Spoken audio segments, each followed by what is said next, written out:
Hey guys, welcome back. So today will be. Oh damn, you here? You looking? Don't look at me. I'm not looking at you. I get nervous, You yo. literally looked at me, and then that's why I smiled. Okay, don't look at me. Hey guys, welcome back. So today I'll be covering Java sets. Now the set class is a interface. Hey guys, welcome back. So today we'll be looking at the set interface and the different implementations that it has. Specific. Blah, blah. I hate this. Hey guys, welcome back. So today we'll be looking at the set interface, and we'll look at the HashSet implementation of the interface. Now the set class is a now the set class implements on. Now the set class is an extension of the collection. Now the set class is part of the Java list collection, and I'll show you the difference between the Java set class, and I'll show you the difference between the Java set interface and the list class and the list interface. So with that, let me go ahead and define a variable.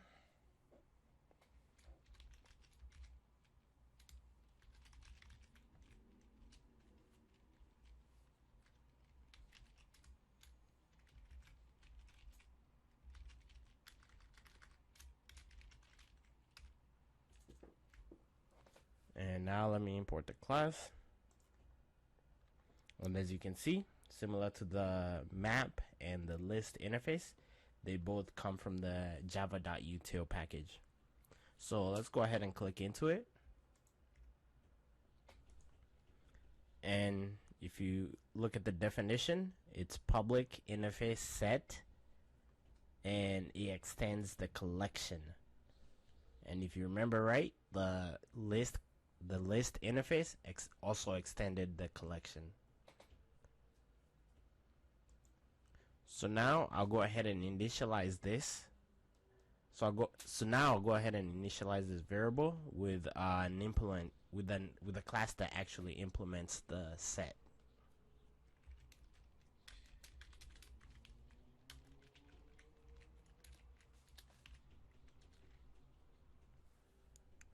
Now here we have the hash set, and let's click into it and see.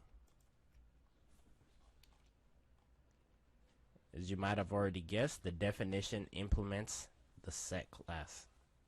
The definition implements the set interface.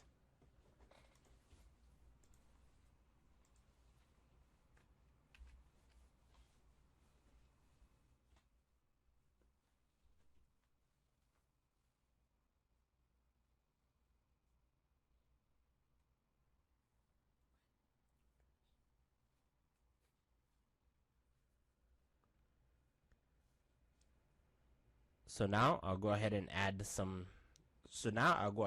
a few records to the set.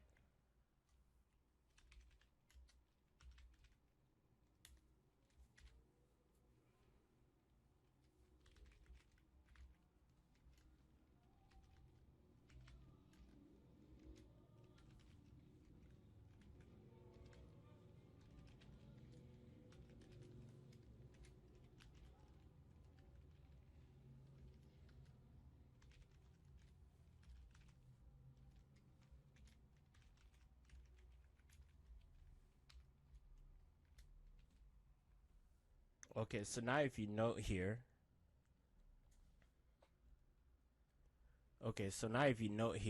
we have this error that's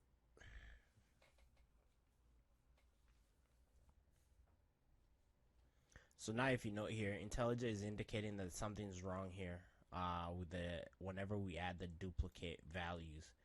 And that's because it can already figure out that the set allows for a single, and that's because it can already figure out that the set does not allow for duplicate values. So this is one of the difference between a set and a list. Whenever we utilize the list, we're allowed to have duplicate values, but whenever it comes to utilizing the set, we cannot have duplicate values. So in this instance, I'll go ahead and print out this set, and we'll see that it should only print out 3 records.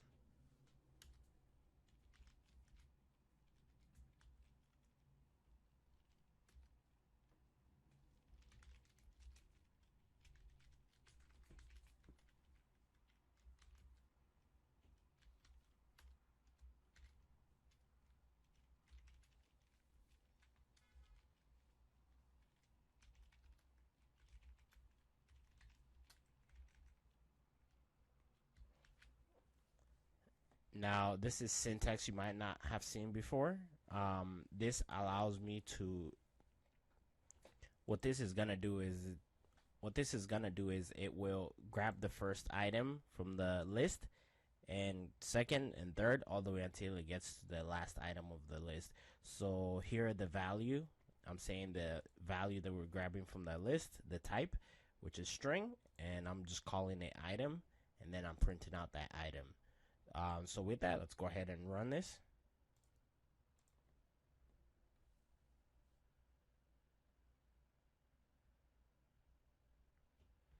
And as you can see here, we only got test2, Hiram, and test1. So we did not get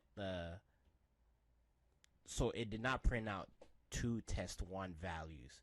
And that is the major difference to note between a set and a list. So when it comes to sets, duplicate values when it comes to set, there are no duplicate values. But if this was a list, there would be duplicate values. And I'll go ahead and convert this to a list just to show you.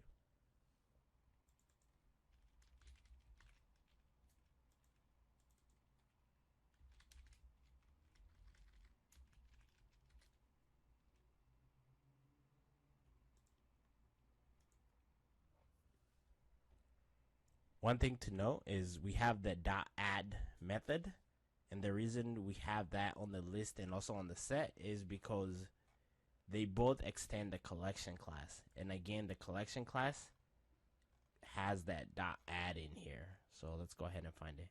And that's how we add an object. So it forces both interfaces to implement that method. So I'll go ahead and run this, and we can see the output.